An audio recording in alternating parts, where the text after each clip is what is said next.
Today on Reservations Required, I'll introduce you to the modern cuisine straight from Tokyo being served at Megu. You're gonna need your credit card for today's tastemaker. It's over-the-top comfort food with dishes like the $57 burger. And later, I'll find out whether Megu's Asian menu is appealing to my American palate.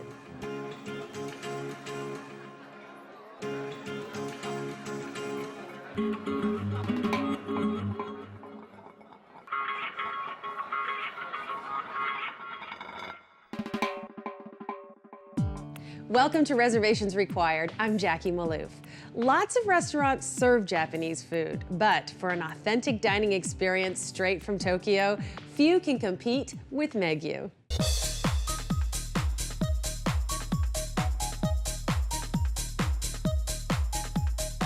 Located in downtown Manhattan, Megu is the first business venture in America from Foodscope, a highly successful restaurant group based in Japan. Under the watchful eye of restaurateur Hiro Nishida, Megu has quickly become an instant favorite with the rich and the powerful.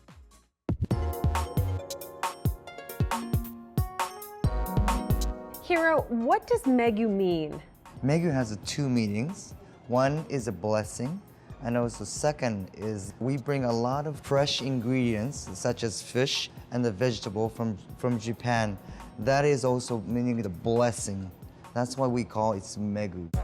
It looks like Megu has already been truly blessed. The dining room is bustling every night with people ready to experience its range of savory dishes. And with the guidance of executive sous chef Juan Carlos Jimenez, every dish is prepared with the utmost care and attention to detail. Juan Carlos, how would you as chef define the concept of the cuisine in this restaurant? Basically, modern Japanese cuisine. Japanese cuisine steeped in tradition with a few modern twists. So this modern Japanese cuisine really isn't something that we've seen in America yet. It's quite innovative. When we say modern, in Japanese market, we probably understand it's very fashionable. But the true meaning of modern is new and old combined. I want to talk a little bit more about the ceremony of cooking in an authentic Japanese kitchen. What was it like? I mean, it must be like really cooking in Japan or in a foreign country. It was basically starting all over again. I basically had to retrain myself, and most of the American cooks also.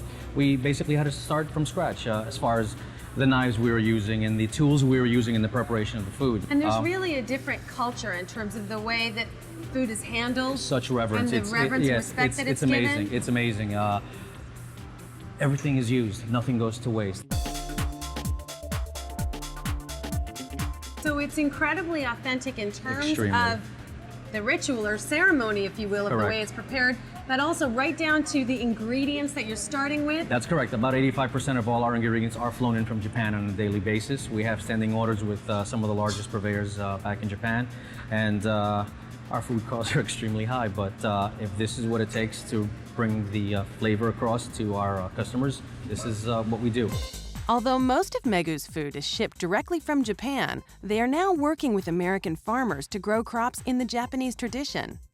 Most restaurants serve the edamame, it's just the pod itself. We serve it on the branch. When it's on the branch, it's a lot fresher. The flavor is more concentrated. It is so important not only working with Japanese suppliers, but since we are in the United States, I would like to meet a lot of suppliers in the United States that we can do something together. For example, edamame. We would like to grow real edamame in the United States with American farmers.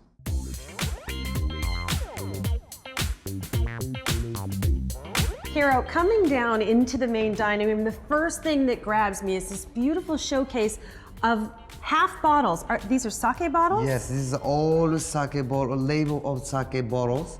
And these all sake that we carry in our restaurant. And then I'm greeted by the dining room. This is outrageous. Megu's dining room was created by one of the most sought-after designers in Japan, Yosumichi Morita. He wanted the space to reflect the Japanese sentiment of wabi-sabi, which means a taste for the simple and time-worn. I almost feel like I'm inside a cathedral. It's a religious experience. That's just me. But what did you want your diners to feel when they entered, when you were concepting the space? You're coming down from the stairs, you see the 200 seats of dining room with the big gong. It's impact. Tell me the significance of the gong. Yes, this is 600 pounds and we brought it from Kyoto. And is this a ceremonial gong? Yes, and this is also represents the peaceful and blessing and in our restaurants. And in the gong, all our message inside. The Japanese characters. Yes. Like, what might some of those characters say? Our names, each of our directors or operators' name. It's the credits in Japanese. That's Yes. awesome. Now, talk to me about this special Buddha that is carved every day. We bring the fresh Buddha every night, and a lot of customers come to the Buddha and put the water on the top from the head. It is represent all the wash out the badness and bring you good luck. So out with the bad, in with the good. Yes. The space is so large, but it feels incredibly intimate. To my right, what is this wood that I'm seeing over here? Those are bamboo, all the pieces of bamboo put it together as a tile. So you can enjoy the feelings of warmness. And that's juxtaposed This with is- these cool, and I Yes. don't just mean trendy and chic, but the cool essence of the Japanese tile. Located high above the main dining room is a secluded area called the Imperial Lounge. Though it's open to everyone, its privacy has become coveted by Hollywood royalty like Tom Cruise, Will Smith, and Alicia Keys. Why is this called the Imperial Lounge? We have intimate space, and also you can look down 200 seats of dining room. So this is very, very exclusive. It's a yes. private room, kind of in the classic tradition Yes. of Japanese private rooms Yes. in elevated dining. Very nice. We have a lot of people make reservation for this room only. Wow. Yeah. How long would it take to secure a reservation up here? Usually with 2 weeks in advance. That's not bad. Carol, this is called the Kimono Bar. Why Yes. is that? As you can see, I brought 600 rolls of antique kimono fabric from Japan.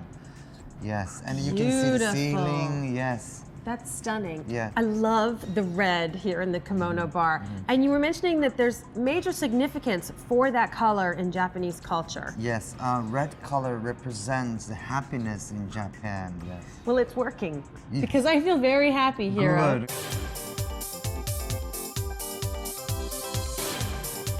Juan Carlos, we are here with Chef Endo-san. Endo-san, yes. And you are from Japan? Yeah.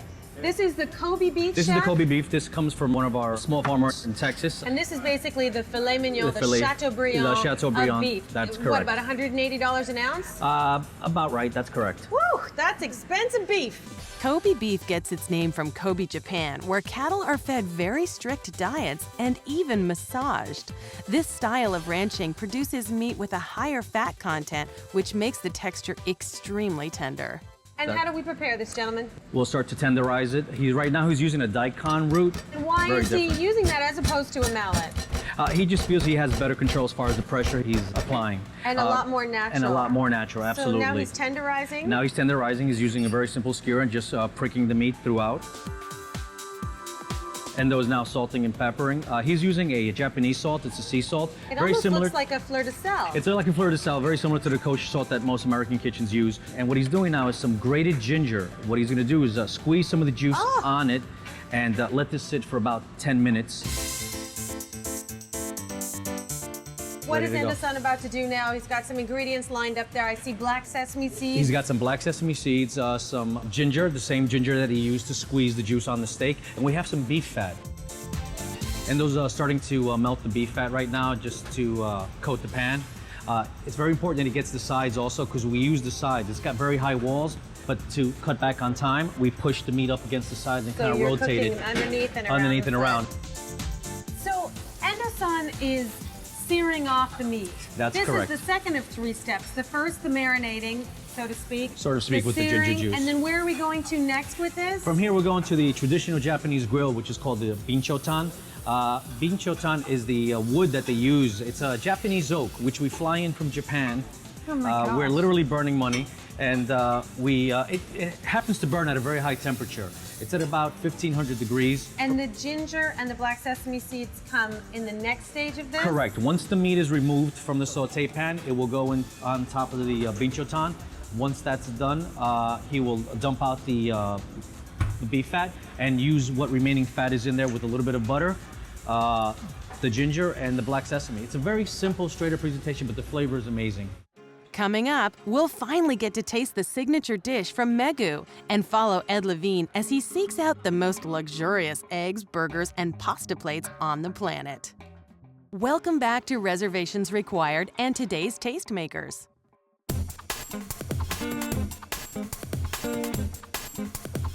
Remember when comfort food meant a cheap fix like mac and cheese at your local diner? Not anymore. These days, restaurants are turning American classics into high-end cuisine. But $50 for a burger, $80 for a bowl of pasta, and several hundred for an omelet? Are these twists on traditional dishes worth it? I caught up with New York Times Magazine food editor Amanda Hesser to talk about this popular trend. What's going on here? I mean, it's crazy. To me, it's not all that surprising because if you look at our kitchens, we're spending so much money on stoves, so much money on refrigerators. I mean, food has become a status symbol. So having a $100 entree is another manifestation of that. Do you think they're worth the money? I think that's one of those things where you'd have to sort of look at it on a case-by-case basis. One case can be found at DB Bistro Moderne, a hip New York restaurant from 4-star chef Daniel Boulou. Here, the cost of a burger can run more than $50. So what exactly is a DB burger? DB Burger is Danielle's idea of how he could pay tribute to a simple classic, the American burger, by using great French ingredients or luxury ingredients. Foie gras, duck liver, black truffles, and his famous braised short ribs. It's almost stuffed. Yes, Right? If you see a profile or a semi-circle of the burger, you'll see the different components. They'll show very clearly. Essentially what Danielle has done is, he calls it a burger because it's between, a bun, a sliced bun. But, chefs, that's what they do. They deconstruct dishes and reconstruct them in sort of thought-provoking ways. It's now become the most popular item, right? It's incredible. It's 3 years going now, and how many do you sell a day? could be 25% of our sales on a daily basis. Just like regular burgers, you can add select toppings for that extra zing. But we're not talking about American cheese and ketchup, so you'd better watch your wallet. So this is the black truffle burger, which is how much? It's $57. Bon appetit.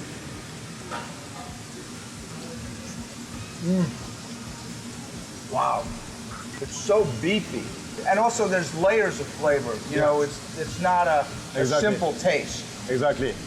Wow, It's very intense. that's really delicious.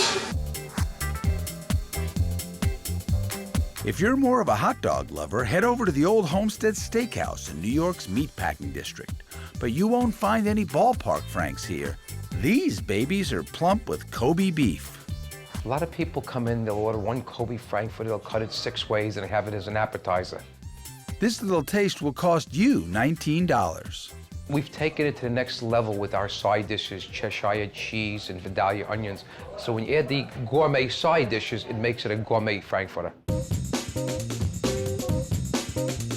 Do you think part of the appeal of these foods is that they're sort of seen as affordable decadence or affordable indulgence? Well, I think that's just dining in general. It's sort of like buying, a pair of Manolos. It's something most people can afford one pair of Manolos. And I think that this is the thing about these dishes is that, yes, these sort of luxury comfort foods are expensive, but usually they're less than $100. For some, it's Manolo Blahnik shoes. For others, it's white truffles, especially at restaurants like Fiamma, where Chef Michael White loves to serve them with pasta. It turns a plate of pasta into something just out of the ordinary. I mean, it's Magical almost. magical. It is likened to that of oysters being aphrodisiacs. You don't cook white truffles like you cook black truffles. You slice them on a mandolin, a very small, what they call a taglia tartufo. And when you slice it over hot pasta, the actual steam and the heat of the pasta just kind of lifts that smell and that perfume up into your nose. And transports you. It really does. It really does. You know, the great part about it is when we slice in the dining room, or we're slicing, you walk into the room, oh, the place smells like truffles. Beautiful. At Fiamma, like most restaurants, white truffles are sold by weight. The typical dish garnished with this delicacy costs about $80. That's for 10 grams of truffles. However, some diners opt for self-service and shave their own truffles right at the table.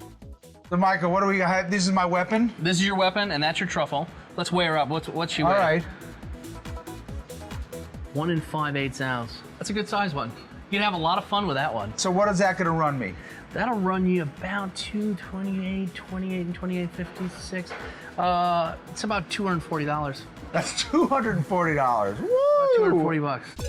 But does the taste outweigh the cost? Oh my God. That is so good. Butter, Parmigiano, pasta. And you're white right, truffles. it's just, there's nothing like it. There's nothing like it because the truffles, the salt, the butter, the Parmesan, it's just simple but magic. These super deluxe comfort foods are popping up in other cities too. In Philadelphia, the Barclay Prime restaurant features a cheesesteak made with shaved Kobe, lobster, and caramelized shallots. The price tag, $100. But the granddaddy of them all is the zillion-dollar frittata at Norma's in New York City. The process starts really with the whole concept of Norma's, which is a restaurant that takes breakfast seriously, although with humor. So we always are looking at taking dishes and that are ordinary and making them extraordinary. The price is also extraordinary, and that's always going to draw some attention. I feel like if they've prepared the lobster perfectly and it's the freshest caviar and, great flavorful eggs, then all right. But if they're just doing it for the, quality of the gimmick, then, what's the point? At Norma's, the point wasn't simply to create some buzz, but to create a dish that would wow the palate. The chef started with the lobster frittata, and after tasting it, we felt it was missing an element, and the element needed to be a little salty. So we tried a little bit of caviar on it, and we were like, wow, this is really good. And so we put an ounce of caviar on it, and we ate it, and we loved it. With 1 ounce of Sevruga caviar, this frittata costs $100. But you can get even more bang if you're willing to spend the bucks. As we were putting the menu together, we said, well, wouldn't it be fun just to go all the way and make it the And throw the whole can of caviar in there. With 10 ounces of caviar, the frittata costs $1,000. Sometimes tasting is believing. The reason I think it works, and it's not just a gimmick, is that the saltiness of the caviar plays off the sweetness of the lobster a little bit. And, the eggs just sort of hold it together. And the potatoes are just a way to hold down costs. Just kidding. So, $57 for a burger, $80 for a bowl of pasta, and $1,000 for an omelet. Did I get my money's worth? Well, you can take me out anytime, by the way. I don't know, did you enjoy them? Yeah, I did. I mean, I love the pot. You're right, it's about pleasure. It's about pleasure, that's all that matters. Hedonists unite. Despite the high cost and high calorie content of America's latest comfort foods, this trend is quickly catching on. No, I just think it's a sign that, restaurants are upping the ante and people are looking for unique experiences. And so buying a very expensive hamburger is a unique experience. You can only get it at this one place. Right, but it's this combination of uniqueness and familiarity. That's the genius of it, right? Yes, exactly. Right, because it makes it sort of more accessible to more people. Up next, the ultimate food experience of Megu.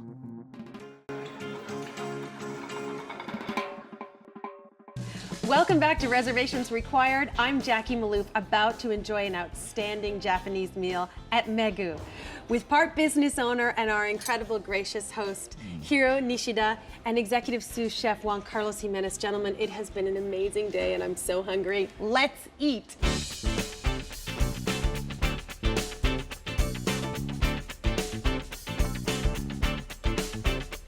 What are we about to enjoy? Chef, would you walk me through this? We have a lovely salmon tartare with a wasabi soy mousse on the top, which Gilbert is gonna finish off for us right now. The Japanese oak. Yes. And that's actually gonna cook? What it's gonna do, it's gonna melt the mousse down so it could cover and bathe the salmon. Oh, I can see that melting. That's incredible. Yeah, the heat, you can see it right now, it's starting to break down. And what that does is just go into this lovely salmon. Would you do the honors of kind of preparing me the perfect bite, please? Yes, this is salmon skin, and underneath this is the salmon egg juice. So we mix with the wasabi mousse, and that's beautiful. Wild king salmon from Alaska is used in the preparation of this dish. It's served with salmon roe, which is marinated in mirin and soy sauce for 24 hours. Like everything at Megu, this dish is made à la minute, or fresh to order. the crunchy.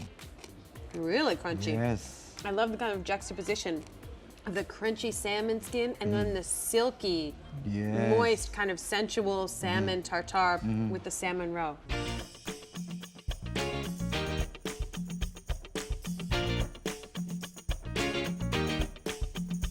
We're about to enjoy 3 main courses. Chef, would you walk me through what we're eating? Over here we have the lovely filet mignon, the Rikyū steak that we prepared earlier. I like to think that I helped supervise. Absolutely. Chateaubriand. The Chateaubriand. Very nice. Beautiful cut of Kobe beef. Over here we have the lovely Hagashi tuna steak, cooked to perfection, topped off with a little bit of a panko, a pan dripping sauce, which is just perfect. It almost looks like foie gras. And we have the lovely Ishiaki beef, which is Kalbi beef, thinly sliced, on this beautiful hot stone.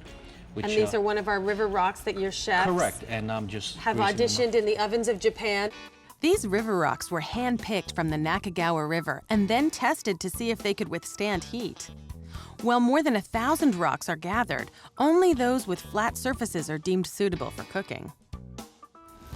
Oh, you know, it's so overused when Paris Hilton says it all the time, but that is truly hot. I would like to try the beef first, and I'm going to dip that here in my sesame sauce. I think I'll try that one first of all. And I'm doing this on my fork. Is that bad protocol? Should I be using chopsticks? That's absolutely correct. Oh my God. It's like silk. Yes, it melts on your tongue, It right? melts in your mouth. Yes. I've never had beef that is that texture before. Yes. That is amazing. This is 85% is a Tajima, Japanese beef, and 15% is a black Angus, and farmed in the United States. Well, that's a marriage of 2 cows made in heaven. Yes. I'm about to try the signature dish that we made in the kitchen. Chef, refresh what we have here. Simple. We have a lovely filet mignon topped with our beautiful Rikyū sauce. It's paired off with some of our palate cleansers, if you will. We want you to enjoy every bite of the steak. So we paired this with several small palate cleansers so you can continue enjoying the flavor of this lovely beef through your meal. To garnish this dish, Megu serves edamame mash. It's similar in texture to mashed potatoes, but sweeter. Diners also receive a cube of grapefruit jelly topped with uzu honey and noto sea salt. Cue the choirs of angels. Enjoy. Oh my. I can taste the ginger almost immediately. Absolutely. And then you get the texture and the nuttiness of the black sesame seeds on top of this perfect, silky, almost braised Kobe beef. Fantastic.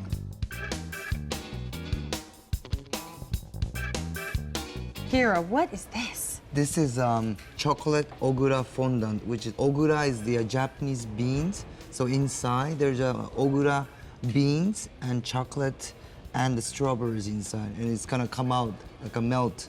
Whoa. I really love just this kind of liquid explosion onto the spoon and the plate. I'm sorry, I have to go in for another bite. I promise to share at some point. Another popular dessert is the green tea crepe. It's extremely light despite having 24 layers and is served with green tea custard. This is Megu's spin on the traditional French millefeuille or layered pastry. And this is presented in a beautiful dish on top of a bamboo leaf. Leaf, yes. And with wonderful fresh flowers.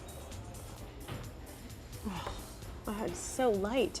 Yes, it is very light, yes. Like a Japanese green tea crepe. Yes. Yes. Fantastic, fabulous.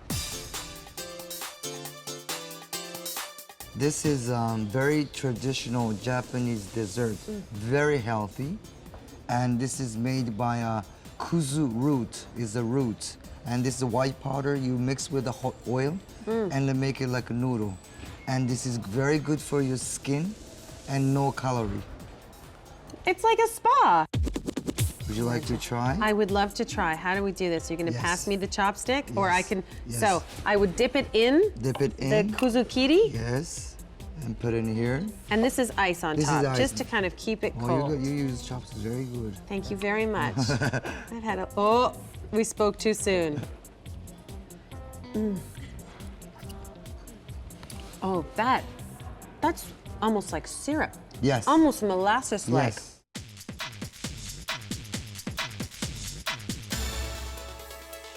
How much would your average meal cost per person? Usually $100 to $130 per person. And what about this meal? This means we have Chateaubriand or Tolo, probably 450, all of us and 3 people. You're picking up the tab, right? Oh, it's on me.